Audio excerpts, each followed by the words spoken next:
Buen día, gente. Bienvenido a todo el mundo. Estamos de vuelta en una conversación ideal. Hoy nos estamos encontrando con José Luis Díaz Caballero, que está en Aranjuez, Madrid. ¿Qué tal, José? ¿Cómo estás? ¿Qué tal, Valentino? Un placer hablar contigo y estar contigo. Un placer que estés acá. Qué bueno que la tecnología nos hace unirnos, que la literatura nos hace unirnos para conversar de tu, bueno, tercera novela, si esta, ¿o no puede ser? Es tercera, bueno, no, es la cuarta Ah, novela, la perdón. cuarta novela, cuarta novela. Aunque yo Bueno, siempre digo que las primeras novelas cuentan poco sí. y algunos autores las eliminan de la biografía porque con el paso del tiempo se desconectan de ellas, pero bueno, como me costó mucho, vamos a decir que esta es la cuarta y que la primera la incluimos también, es la cuarta novela. Bien. Bueno, ya es un montón, por lo menos tenerlo editado, haberlo escrito. Vamos a hablar un poco de eso para darle Sí, valentía a los escritores también al final de que sigan escribiendo, publicando, pensando. Bueno, este libro mm, fue editado y publicado por Velasco Ediciones. Hoy es el eso es. cuarto video que hago con esta editorial. Como sabés, Sí, José, hicimos dos con Nora Cristina, que tiene dos sí, libros publicados. Hicimos uno con el director también de la editorial Cristian Velasco, que recomiendo verla en nuestro canal, que también está muy, muy linda acerca de su trabajo con los autores, su manera de pensar la literatura. A mí me inspiró sí, mucho y cada tanto intercambio todavía unos mails y me parece una sí, persona súper inspiradora. lo es. Cristian es un editor a la antigua usanza, como, como de los que quedan muy poquitos como él. El trato con el autor, el modo en que acompaña al autor y a la obra a lo largo primero de su camino de edición, que es tan importante como luego el de la difusión, el Sí, modo en que, eh, bueno, cocina la obra, cocinarla no, pero el modo en el que ayuda a que ese resultado final sea lo más perfecto posible y el modo en que lo hace acompañando al autor es algo que ahora mismo no se da. O sea, yo siempre digo que es un editor como los antiguos editores de los años 50, segunda sí. mitad del siglo XX. Es un lujo tenerlo como editor. Yo noto que tiene un tacto para comunicarse y entablar relación con los demás, Sí, muy humilde, absolutamente, muy respetuoso con los tiempos y todo. Así que le mandamos absolutamente. un saludo a Cristian y a todos los escuchas que vayan a escuchar su conversación. Eso es. Bueno, hoy estamos igual con ningún ocaso demasiado intenso, como estaba mostrando recién. Un libro, José, te voy a ser muy honesto, difícil de analizar en cómo lo vamos a hacer nosotros. Este es el primer capítulo que no es un libro que tiene un hilo narrativo. Bueno, vos viste un poco en mi canal, son todos cuentos o novelas, pero un poco más tradicionales, entre comillas, que hay un Mm, personaje que se desenvuelve y todo.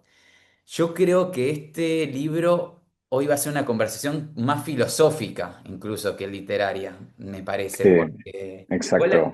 la filosofía es literaria en primera instancia, pero Sí, sí, sí, ahora vamos a hablar un sí. poco primero de cómo está estructurado para que la gente tenga en cuenta a qué me refiero y bueno, después ya vamos a entrar en la parte literaria filosófica. Una cosa más que quería decir es que, bueno, ya se me va a volver, ahora no me acuerdo. Bueno. Primera pregunta concreta y material que tengo de la organización del libro. Es un libro, yo voy a usar la palabra caleidoscópica, ahora me podés corregir si no, pero que en ella se trama un problema existencial de una persona, de un personaje, que el autor lo presenta en cuatro partes. Ahora, las Ujú, cuatro partes no son todas ni en el mismo tiempo, ni siquiera tienen la misma perspectiva. sí, En la primera parte está el presente del personaje, de la persona, que se encuentra con un problema y lo quiere tratar de resolver, que en este caso es a través del viaje, de un viaje, y de sí, escribir su novela y de encontrarse un poco a sí mismo. sí, Después hay una parte, una segunda parte que es más contextual del personaje, digamos, que muestra cuatro secciones en una segunda parte acerca de diferentes cuestiones que intervinieron a la persona durante toda su vida, sea su padre, sea su trabajo, sea el deseo de la cultura, que eso bueno, es. se le fueron imponiendo. y una tercera parte que vuelve a él estar ya de viaje en un lugar en Noruega. sí, Y bueno, y después una muy pequeña parte, una cuarta parte que me parece que es un final poético y un cierre que también vamos a hablar. Quería decirle eso, ahora seguimos, que era lo que me había olvidado. Hoy vamos a hablar del libro como si todo el mundo lo hubiese leído, así que a los escuchas le digo, primero lean el libro y después vengan a escuchar, o por si no les favor. molesta también escuchar el análisis, lo pueden escuchar y después lo leen. Eh, ¿Por qué decidiste vos contar la historia así? ¿Y por qué en especial estos bloques tan marcados? Yo, una de las cosas Mm, que me puse a pensar, bueno, que le dan también esta forma caleidoscópica donde hay diferentes perspectivas, desde una perspectiva más espiritual, una perspectiva más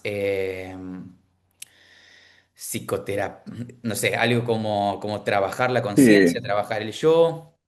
Lo único que se me ocurrió es que quizás tan ordenadas por tu otra profesión, que es ser abogado, si ese sí. orden quizás llegó a ayudar a la novela en su estructura.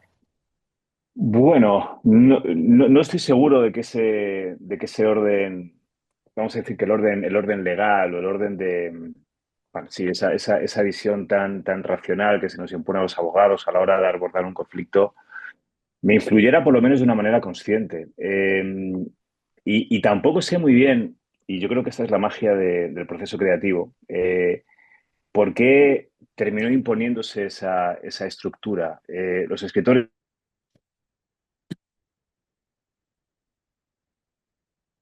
lo que tenemos claro es que hay un personaje que va de un punto A hacia un punto B o Z directamente, ¿no? A partir de ahí, lo que surge, los distintos temas que aborda la historia, algunos evidentemente están incorporados en la propia historia y hay otros que surgen de manera accidental. El escritor se encuentra con ellos. Por ejemplo, una de las partes que tú mencionabas, que es la relación del personaje con la cultura adquirida o con esa necesidad de adquirir cultura o de divagar en la cultura. Me gusta mucho ese verbo, ¿no? Divagar en la cultura. Es algo que es una necesidad que surgió durante el proceso de escritura, porque es algo que yo llevo dentro. La historia tiene un punto, vamos a decir, autobiográfico muy, muy, muy claro, porque yo hice ese viaje, yo escribí esos libros, yo visité esas ciudades, yo viví una experiencia muy parecida a la que vive el personaje. Entonces hay un juego, hay una relación muy, muy, muy directa con la Bien. autoficción, y eso hace que muchas cuestiones, cuando una historia al final termina hablando del propio autor, se imponen. Una vez se impone, una vez el autor las aborda, hay que Ujú. darle forma. Pues yo creo que una de las labores más difíciles del escritor es dar unidad o un cierto sentido de unidad o sensación de unidad a la propia obra para que todo encaje, ¿no? Para que todo tenga no solo un hilo argumental, sino una cierta lógica formal. Y me gustó mucho abordarlo así, plantear el conflicto del personaje, hacerlo desde un lugar, luego dividir la historia en distintas secciones que me permitieran abordar pues, diferentes temas que para mí eran muy importantes y que de alguna manera lo siguen siendo, como la relación con mi padre, por Sí, ejemplo. Eh, y luego regresar a ese lugar, que me permitía abordar el concepto de viaje y el concepto o esos conceptos periféricos al viaje, como es la sanación, el descubrimiento personal, pues hacerlo de una manera literaria, ¿no? Entonces, al final es una lógica que, sin tenerla proyectada desde un principio, más allá de lo más básico en toda historia, se terminó imponiendo. Y yo creo, como te decía antes, yo creo que es lo más mágico del proceso de escritura, ¿no? Uno puede proyectar de una manera muy concienzuda la anatomía de una novela, y luego la propia historia sí, termina imponiendo su propia lógica, aunque sea esta una historia muy, muy concreta, bueno, muy autobiográfica. No me gusta decirlo así porque no es el género al que, sí, al que yo, en el que yo inscribo la novela, pero bueno, es una historia muy personal, una historia en apariencia pequeña por ser una novela de ideas, ¿no? Entonces, más allá de eso, al final la propia historia tiene su propia lógica y termina imponiéndose al autor, ¿no? O imponiéndosela al autor. Y es lo que a mí me sucedió en este caso. Y cuando Y cuando finalmente, cuando puse el punto y final al primero de los borradores, Sí. releí lo que ya había escrito y dije, bueno, pues sí, tengo una historia. Aquí hay una historia. Estoy contando una historia, que es mi historia, pero hay una historia en términos literarios. Pues bueno, pues fue una sorpresa y una alegría, porque sabía que tenía material con el que trabajar. Está Ahí muy bien. está. Bueno, yo no. En algún momento te iba a preguntar si eras vos también el personaje, o sea, en el Ya prólogo lo- da la idea, o sea, yo lo leí de esa manera, pero bueno, igual creo que Mm. para la charla también conviene, o digo, bueno, igual siempre vos vas a responder siendo vos, ¿no? Pero usar también a la persona como personaje. Sí, sí. Es más, te diré algo. Yo tuve, Sí, cuando gente muy cercana a mí, sí, mis padres, por ejemplo, mis padres conocen mi historia, como no, y conocen esta historia, pero la conocen desde un plano puramente real. sí, Entonces, cuando ellos leyeron, especialmente mi padre, cuando leyó el manuscrito, antes incluso de que lo tuviera Cristian, mi padre me miró asustado y me dijo, esto es verdad. Es decir, estos demonios sí. interiores que tiene el personaje que se explican, esa relación tan cercana y al mismo tiempo ambivalente con el padre del protagonista, esto es verdad. O sea, tú realmente me quieres, hijo mío. Eso me lo dijo mi padre en una charla Sí. tomando una cerveza en un café pues cerca de su casa. Y yo tuve que decirle, digo, bueno, papá, no deja de ser una historia, no deja de ser una historia, Ujú. no deja de ser una novela. El género de la autoficción no deja de Sí, tener un componente de ficción. Por tanto, es lícito hablar de personaje, ¿no? A mí me cuesta hablar, explicarme cuando tengo conversaciones como esa que estamos teniendo, cuando he presentado la novela, me cuesta abordar de una manera muy violenta, por decirlo así, esa primera persona. Soy yo, soy yo, soy yo. No. Me gusta, más allá de que yo sepa quién es el personaje, pero me gusta sí. establecer una cierta distancia con él porque es lo bonito de la literatura, vaya. cien por Sí. ciento Y bueno, y también después va a pasar que mucha gente no te conozca ni escuche esto y siempre el personaje va a estar armado por simplemente estas páginas y la mente de aquella persona. Sí, totalmente, totalmente. Sí, sí, Eh, sí, mm, bueno, igual estaba pensando que es interesante lo de tu padre porque a fin de cuentas que tu padre estuvo tantos años tan cerca de vos, eh, sí. eh, tanto durante la crianza, porque él te crió y él te dio lo que, muchas partes de lo que vos pensás. No hay un acceso total de uno en el otro, y la literatura sí puede dar eso, ¿no? Como esta pequeña Mm. volumen le pudo dar a tu padre una mirada extra o incluso más profunda, no sé, de cómo Sí, vos te sentís, siendo vos una persona real y concreta que performa en la vida real. O sea, está muy interesante el sí, ejemplo que das. sí. Mi padre se sorprendió y me hizo, fue una afirmación que me resultó muy radical, me dijo mi padre. Yo no sabía que tú tenías vida interior. Claro, es una perogrullada. ¿Cómo no voy a tener vida interior? Sí, Él tiene vida interior. Cuestión sí, distinta es que la haga pública, la manifieste, la comparta con nosotros, con su familia, porque él es una persona pues bueno, muy introspectiva y muy callada, pero por supuesto que tiene vida interior y yo, pues pasados mis 40 años, ya con 46 años, claro que tengo vida interior, ¿cómo no? sí, sí. Pero, pero es verdad que había una distancia, antes de escribir Ninguno Caso, entre él y yo, una distancia emocional en la que compartíamos el afecto con gestos y no con palabras. Más allá de que supiéramos cada uno de nuestra propia vida y nos hubiéramos contado o hubiéramos compartido lo más esencial, pero no lo habíamos verbalizado de la manera en que yo lo hago en la novela y del Sí, modo en que yo lo compartí con él entregándole el manuscrito. ok, Entonces, mi padre ya me había leído, bueno, pues había leído historias más convencionales en las que hay un personaje identificable como personaje, pero alguien, una historia como esta en la que yo como autor no renuncio a mi nombre y apellidos y en la que cuento una serie de cosas y en la que le involucro, claro, mi padre me decía, oye, pero esto es, ¿cómo puede ser? Me he llevado, no me dijo me he llevado un disgusto, pero sí sé, y lo vi en su cara, que fue traumático, no en el peor de los sentidos, ¿no? Pero sí, sí supuso una sorpresa. Y yo creo que eso es muy bonito, porque la literatura permite, eh, más allá de lo explícita o de lo implícita que sea la literatura, permite establecer canales de comunicación muy vívidos y con personas con con quienes hablar no es fácil, por lo menos hablar de una manera descarnada, de una manera Sí. completamente abierta, ¿no? Y yo, a mi padre yo lo adoro, lo quiero y él, mi madre también, por supuesto, pero él me ha dado todo y es una referencia, lo sigue siendo porque vive, claro, pero siempre me había resultado muy difícil confesarme de la manera en que uno necesita hacerlo a veces, ¿no? Y Sí. en la propia historia se cuenta una ruptura emocional y muchas veces cuando todos somos... Bueno, queridas personas, hubo un mini cortecito, pero ya estamos siguiendo, estamos acá. Eh, sobre lo que estaba diciendo, me lleva a la segunda pregunta, en realidad, vamos a aprovechar para seguir, porque en el prólogo tenemos una frase que para mí da en la tecla y que da la esencia del libro bastante bien, ¿no?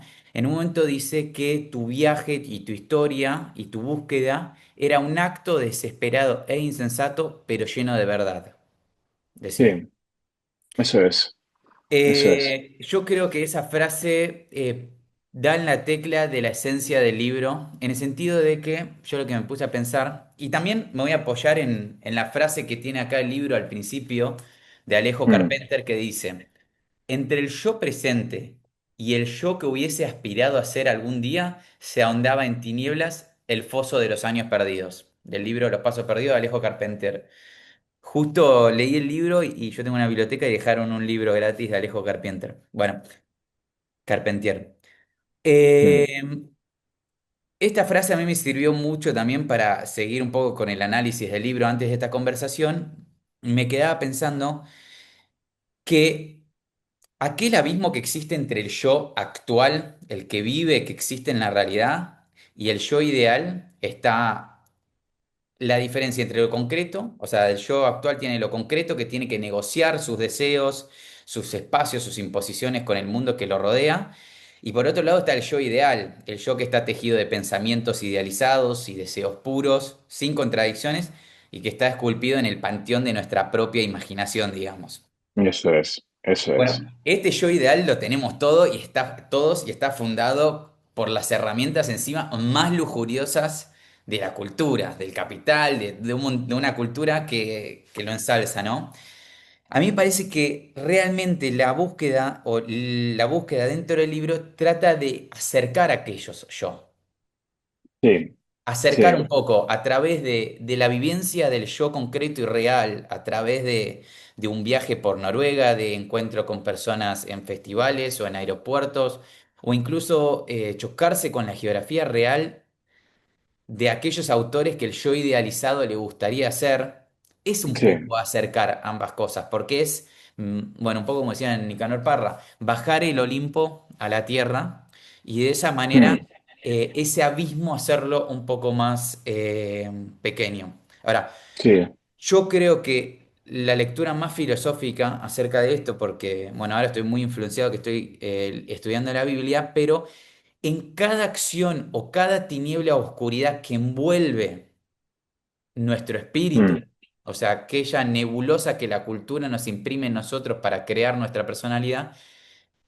en el fondo hay una esencia, un espíritu, que mm, es, digamos, la verdad, ¿no? Lo verdadero dentro de nosotros, que después se le pone una personalidad y un ego, que es el que usamos para atravesar el mundo.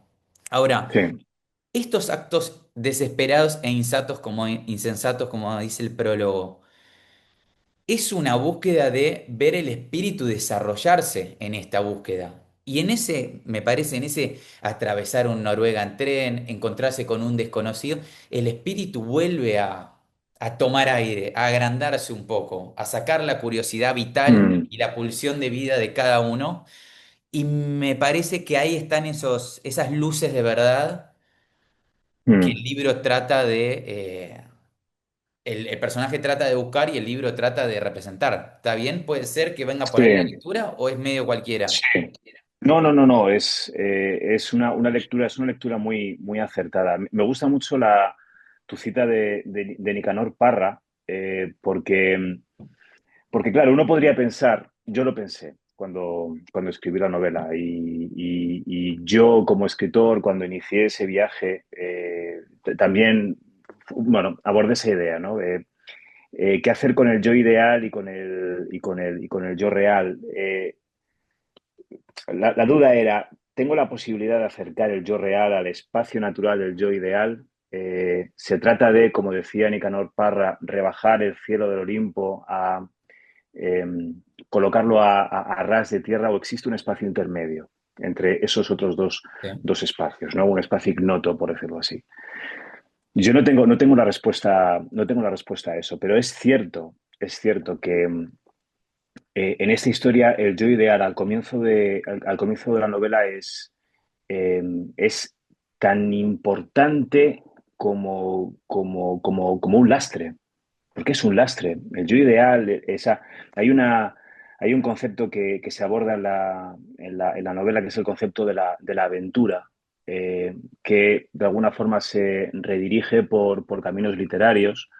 eh, Porque bueno, pues al protagonista el abandono le viene por parte de quien era su pareja en ese momento, por medio de una persona que representaba el yo ideal del propio protagonista, ¿no? Era un aventurero, era un Sí, fotógrafo, era un fotoperiodista, era un tipo de aventura, un tipo de guerra, ¿no? Por decirlo así. sí, Y eso es un lastre, y para el protagonista fue un lastre. Entonces, el hecho de que decidiera adoptar un cierto mecanismo introspectivo y silencioso a través de la lectura y a través del viaje, para que en ese tránsito pudiesen aflorar pues ciertas luces de verdad, como tú decías, o luces asociadas con la verdad.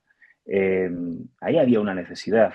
Ahí el protagonista tiene una necesidad de ver luz al final del túnel y de ver, si se me permite la expresión, luz verdadera, es decir, una luz que funcione como un punto de inflexión hacia un nuevo estadio o hacia un nuevo escenario en el que ese yo real no entre en tanta contradicción con el yo ideal, o por lo menos un escenario en el que el yo ideal tenga los contornos un poquito más rebajados, ¿no? sí. Eh, para mí eso es fundamental, y los escritores vivimos de eso.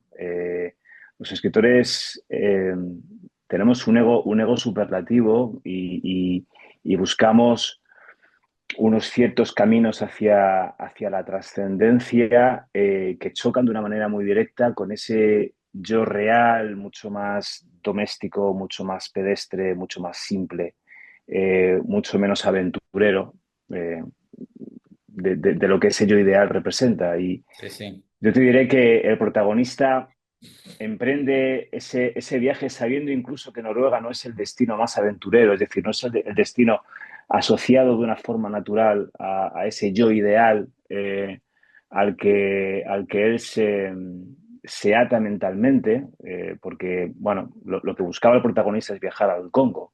Sí, Parece una estupidez, pero es un escritor. Yo soy un escritor terriblemente influenciado por autores como Joseph Conrad, luego más tarde Richard Kapuscinski, es decir, autores que han hecho de la aventura un verdadero territorio literario. sí, sí, sí, sí. Entonces, la aventura para el personaje estaba en el Congo, no estaba en la guerra, estaba en la Sí. guerra, en el peligro, en lo inesperado, no en un país nórdico muy paisajístico, evidentemente, pero mucho Sí. más equilibrado como Noruega. Y ordenado. Pero y Es otro ordenado. Pero en tipo de ese día, aventura. Yo también pensaba cuando leía el libro que la aventura era un poco más literaria e incluso era una aventura por tu propia imaginación, exacto. Es que a falta de una aventura de verdad, bueno, de verdad, que es verdad y que es mentira, ¿no? A falta de una aventura eh, como la que te imaginabas. como la que yo me imaginaba, con un chaleco antibalas, un casco y una cámara de fotos y un cuaderno, Sí, al más puro estilo reporteril. Me estoy inventando la palabra. sí, sí, Al sí. final lo que viví es una aventura personal y una aventura literaria. Ahí yo descubrí, y mi padre me ayudó mucho en ese proceso de descubrimiento, con ciertos comentarios y ciertas conversaciones que no por ser menos duras fueron muy iluminadoras y muy Claro. evocadoras, pero yo ahí descubrí que el único territorio apto para la aventura, en mi caso, reside en la literatura, reside en la imaginación, reside en la búsqueda y en la comprensión a través de la historia, a través del proceso creativo y a través de la historia concebida por otros.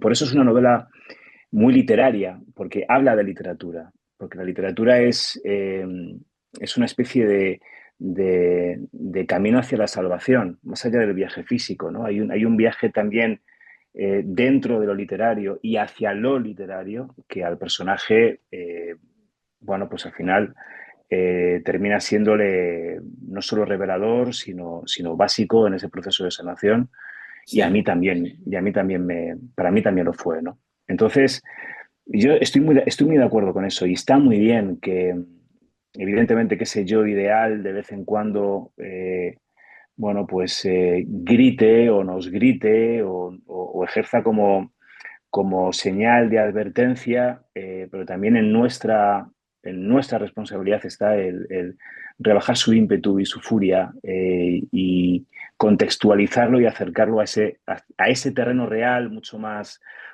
pragmático y quizá mucho menos complejo, eh, donde también se vive. Y esa es una función o una tarea que yo pensé concluida cuando terminé en Ninguno Caso y que Sí. de vez en cuando todavía me golpea Uh, y me hace... pará, pero eso no me lo respondas ahora porque es la última pregunta. Vale, Justo, perdóname, no, perdóname. recargando, Me he adelantado, me he adelantado. pero no, porque bueno, el libro termina, las últimas palabras del libro son literalmente el título de la novela, que bueno, eso también Sí, me parece importante. Antes, para seguir indagando un poquito en la parte anterior. Porque cuando estaba preparando también pensaba, es un poco la maldición de Hamlet de ser o no ser, ¿no? El peso del libro no escrito, también el problema de la infidelidad o mm, de aquella persona, toda esa oscuridad, las imposiciones familiares. Eh, el yo concreto y real convive con eso todo el tiempo. sí, Y en el momento de la aventura, yo creo que también es, como decía antes, un poco la gente se van barriendo aquellas oscuridades porque también lo nuevo, bueno, yo soy una persona muy viajadora también, todos los años viajo un mm, mes y medio en bicicleta o en auto a sí, un país y recorro el país y me dedico a estudiar.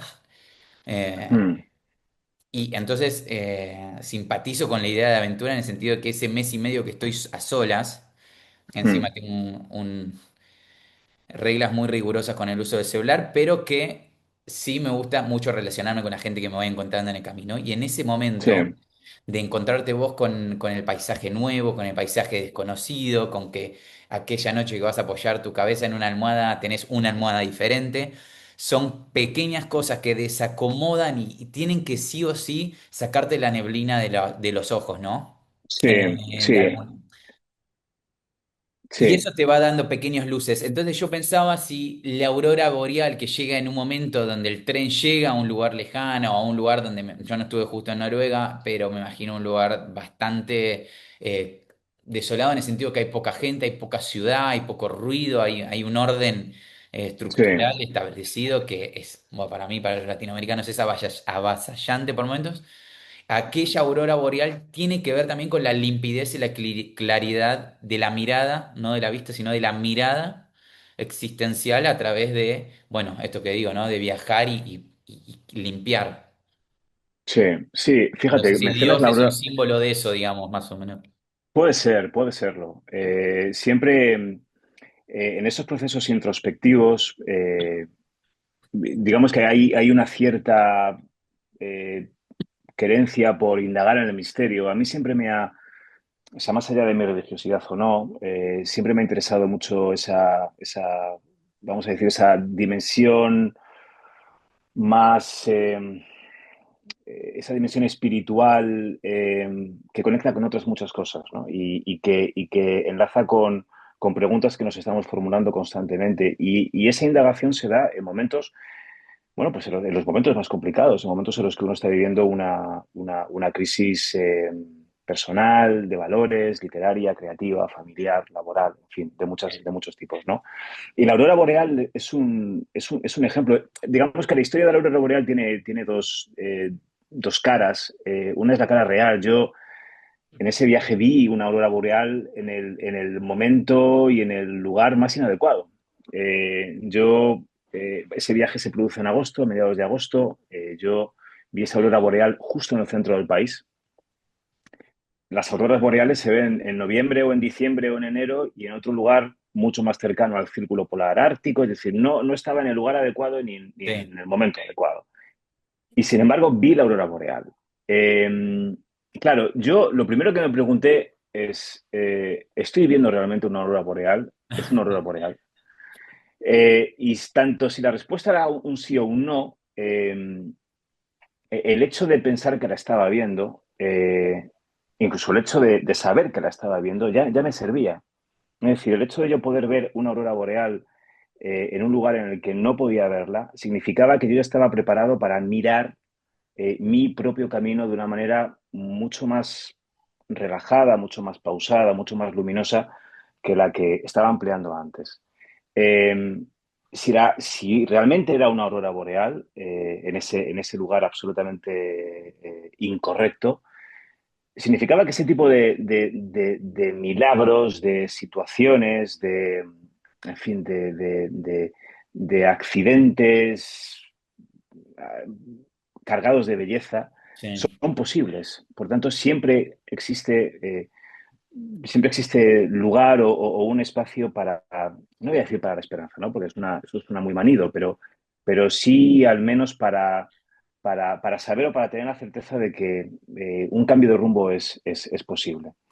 Entonces, más allá de lo anecdótico de ver el cielo teñido de verde a una hora de la madrugada a la que yo estaba terriblemente cansado, estaba conduciendo y mi única obsesión era no dormirme al volante, pues ahí descubrí que muchas veces los símbolos o la simbología se presenta delante de nosotros para fijar o para entablar una conversación con su propio lenguaje. Y eso es bellísimo. Y eso es algo que yo asocio siempre con el hecho de viajar.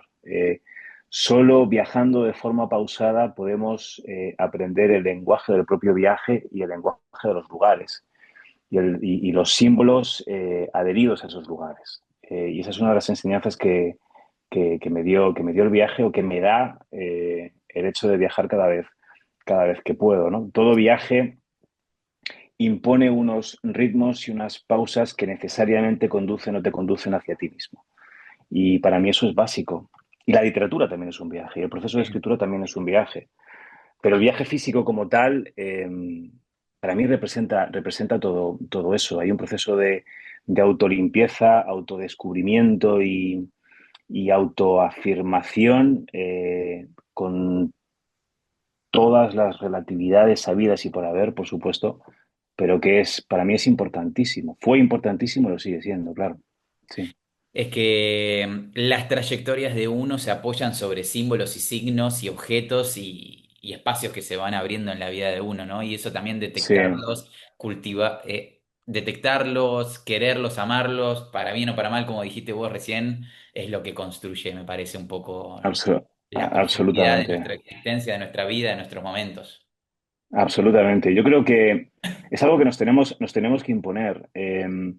Viajar solo, y es uno de... Bueno, yo ahora no viajo solo, evidentemente, porque mi situación personal y familiar es distinta, pero cuando he tenido la oportunidad de hacerlo, uno descubre de qué modo el tiempo adquiere una dimensión completamente distinta. Todo se ralentiza. Es como si alrededor de nosotros se erigiese una burbuja en la que los sonidos, los olores, los lugares adquieren una dimensión completamente distinta. Y eso en tiempos como el presente, o en un tiempo como el presente en el que todo es tremendamente acelerado, tremendamente productivo, todo exige una razón y un propósito, y generalmente un propósito material. Sí. Eh, poder disfrutar o tener los recursos para poder levantar esa burbuja de vez en cuando, no digo siempre, pero de Sí. vez en cuando, para contemplar y absolver lo contemplado de una manera radicalmente distinta y aprender esa simbología que a veces es tan decisiva como lo fue en mi caso, para mí es fundamental. Es fundamental. Sí, Estoy 100% de acuerdo y los que nos escuchen, abogo con vos para que todos puedan tener ese momento de... Porque también hay que abrirse y aprender a hacerlo, ¿no? O sea, hay sí, que claro. cultivar para desarrollar una mirada, digamos, Sí, totalmente. posible. Bueno, la... tengo una mini pregunta para el final, pero la última gran pregunta tiene que ver, bueno, obviamente con el título. O sea, es un título bastante poético, muy poético, en ninguno caso demasiado intenso. No sé si será verdad o no, pero según las últimas líneas del libro... Esta frase te la dijo una chica coreana. Eso es, sí, sí, sí. Bueno, a mí me parece que la frase es muy oriental. Es muy Incluso oriental, sí, hablar del ocaso, de la sí, intensidad y de las cosas que nunca acaban, sino que son cíclicas y que continúan. total, Y sí, un poco esa idea oriental, ¿no? De que hay una cosa mucho mayor que el ego y absolutamente, nuestra sí. propia existencia y que esa cosa mayor está dentro nuestro. Por eso Sí, me gusta mucho. Y además en este libro, el título, que está al final, llega justo en un momento clave, a mí me parece. O sea, la frase se encuentra, a ver, ¿cómo lo tengo escrito acá? Bien. Se da en el encuentro con Karl Ove, que se da con el encuentro de tres finales. La vida de tu compañera Sue, el del sí, manuscrito y el de tu sí, viaje.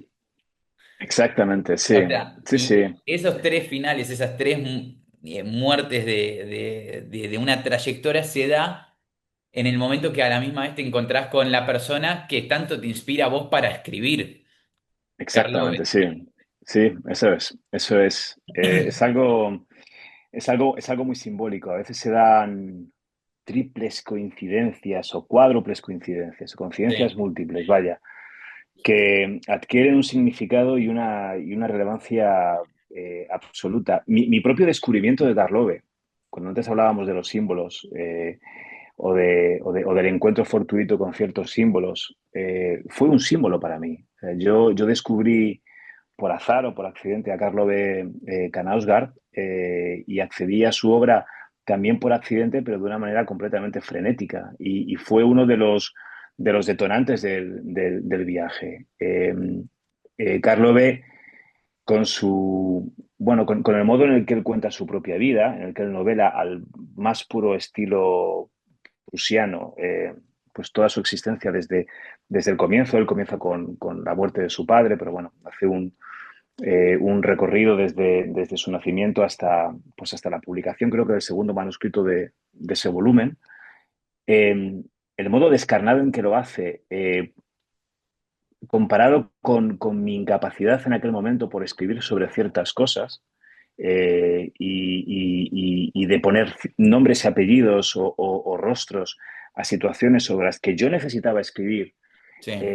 y para lo que me veía completamente incapaz, fue una revelación. Ese triple encuentro del final fue una revelación igualmente. Y el hecho de que se produjera el encuentro y de que yo no necesitara ya ese encuentro, es decir, de que la búsqueda o la consumación de la búsqueda se convirtiera en algo completamente residual, pues también fue un hecho muy revelador. Digamos que la literatura es un proceso de búsqueda de distintas revelaciones y la vida también. Sí.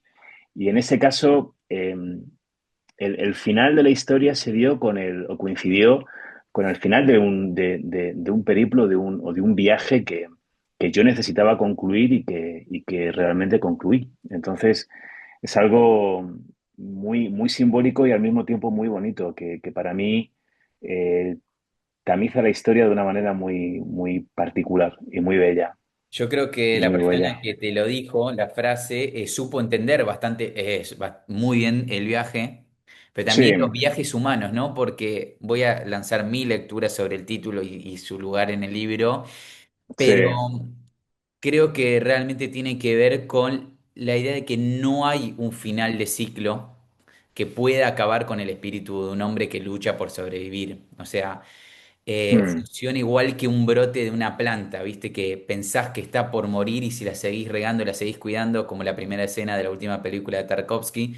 La omnipotencia de la conciencia total nunca mm, deja morir ese árbol, tampoco deja morir al ser humano. Y como el día, cuando trata de perseverar, sin embargo, le llega el ocaso, le llega la noche, eh, de la misma manera vuelve a nacer y aparece el alba, como sí, nacimiento, como un renacimiento. estoy completamente, sí. Eh, yo creo que la persona que te lo dice en el libro, que se cuenta que también es una viajera, una aventurera que va descubriendo el mundo y la naturaleza y la divinidad latente y la conciencia latente de nuestro pulso de vida, logra comprender esa continua transformación del ser humano a través de las Sí, cuestiones que estamos pasando. Por eso te decía, si esto es un poco la lectura, te iba a preguntar lo que estabas diciendo antes, si este viaje termina como por cicatrizar y sanar todo, o, bueno, no, ayudó a relacionar el yo ideal con el yo, pero hay que seguir trabajando. O sea, la vida es una continua sí, transformación y evolución, digamos. sí, me anticipaba antes. No, pero Te lo está dije, bien. sí, no, sí, yo en ese momento sí tuve la sensación de que terminaba un capítulo de mi vida y de que ese viaje terminaba y de que yo me encontraba en las condiciones idóneas para iniciar un trayecto completamente distinto y de una manera muy saneada. Pero uno descubre que no es tanto así. Es decir, que ese yo ideal, y más uno lo descubre con el paso de los años, que ese yo ideal quizá más empequeñecido, pero todavía subsiste. Es decir, no, es muy difícil, afortunadamente, porque también es un motor y sobre todo para los escritores, Sí, ¿no? Pero digamos que ese viaje deja unos residuos, por lo menos en este caso, ese viaje dejó unos residuos que me han permitido seguir viajando en la misma dirección de una manera distinta, de una manera mucho más pausada, de una manera mucho menos doliente, pero que han constituido un viaje también. Entonces, el recuerdo de ese dolor no concluyó en el aeropuerto de Oslo, se sí, mantuvo. Eh, Tuve que viajar a otros lugares y escribir otras cosas distintas para intentar erradicarlo del todo.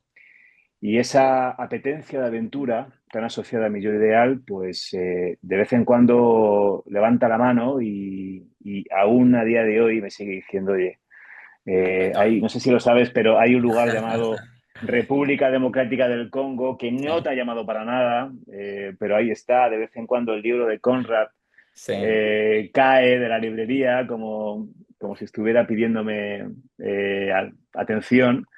Entonces sigue ahí, evidentemente, pero fíjate, con Sue, que ella era surcoreana y era una viajera extraordinaria.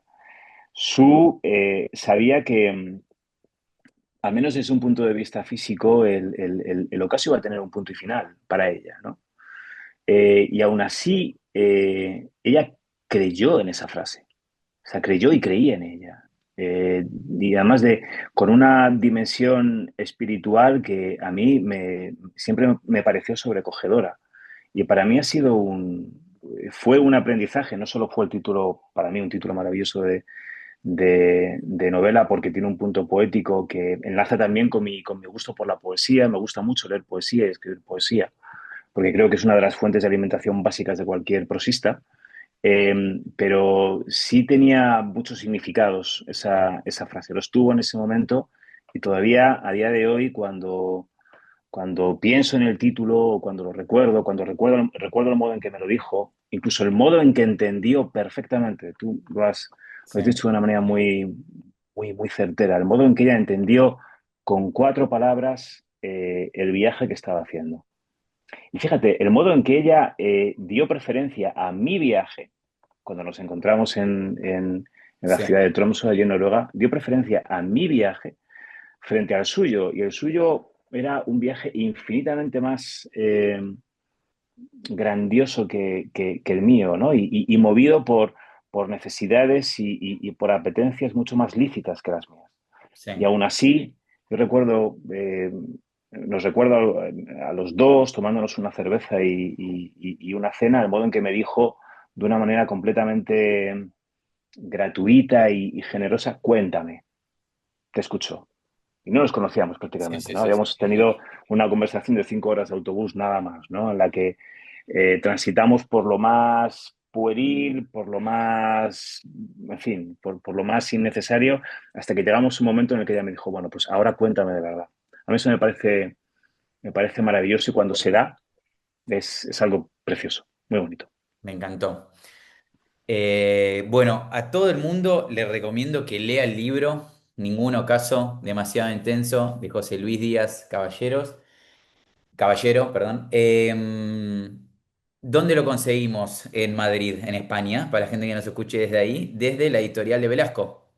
Sí, él tiene enlaces de venta a las librerías. En cualquier librería Ok, se puede solicitar con la referencia de la novela en cualquier librería, iba a decir centro comercial, sí. grandes librerías, pequeñas librerías, en cualquier lugar se puede, si no está, se puede pedir.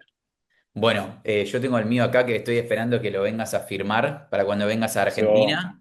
te lo firmo en persona, En Argentina, bueno, no se puede conseguir, pero podemos hacer, alguna forma nos lo pueden enviar quienes lo quieran leer. José totalmente. Luis, antes de hacerte una pregunta simplona sobre el libro, ¿querés contar algo más? ¿Algo que no hayamos hablado? ¿Algo que haya quedado inacabado de las primeras preguntas? No, a mí me encanta muchas veces conversar sobre la obra de uno mismo. A mí me es mucho más sencillo hablar de la literatura de los otros Sí, que de la mía. Es muy curioso. Me encanta charlar sobre literatura sí, porque es un espacio para descubrir hechos, circunstancias, reflexiones, matices, en fin, todo, absolutamente todo. Y cuando me toca hablar de mi propia novela, uno suele inhibirse, ¿no? Y en este caso no. O sea que te agradezco la oportunidad no, de poder gracias a vos hablar de por una manera venir. tan desnuda y tan bonita. Estuvo muy, muy bueno, muy divertido. Y creo que le dimos bastante duro y bastante bien a la Sí, novela. sí, totalmente, Bueno, totalmente. en la última hoja del libro hay un mensaje bastante enigmático que tengo ganas de preguntar si lo decidiste vos o lo decidió Cristian. Dice, esta primera edición de Ninguno Caso Demasiado Intenso se terminó de imprimir en los talleres de Torculo el 2024, 138 años después del fallecimiento en Massachusetts de la escritora estadounidense Emily Dickinson. Sí, bueno, lo decidimos entre los dos. Sí, ¿por A qué Cristian este le honor? encanta, bueno, a Cristian le encanta esa especie de colofón final, ¿no? De las novelas, y a mí Ok. también. Y Emily Dickinson para mí es una poeta muy importante, no solo por su poesía, sino por el modo en que escribió su poesía. Por ese Ujú. modo tan solitario, tan privado, tan desnudo de cualquier afán o de cualquier pretensión de relevancia.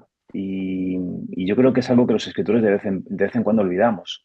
Bueno, de vez en cuando no, olvidamos muy a menudo. Sí, Uno asocia la obra, asocia no el proceso de creación, sino, bueno, sí, el proceso de creación y la obra final la asocia con una especie de deseo de trascendencia que eso me hace recordar una frase de Roberto Bolaño muy, muy extrema y muy claudicante, pero para mí con cierto sentido. Decía, los escritores olvidan que dentro de 4.000 años Shakespeare y Menganito de tal serán lo mismo, serán nada, decía, ¿no? sí. Bueno, yo no creo que eso sea así, porque sería muy triste, pero sí creo que el hecho de trascender o de que los autores o los escritores nos impongamos de alguna manera la obligación de que la obra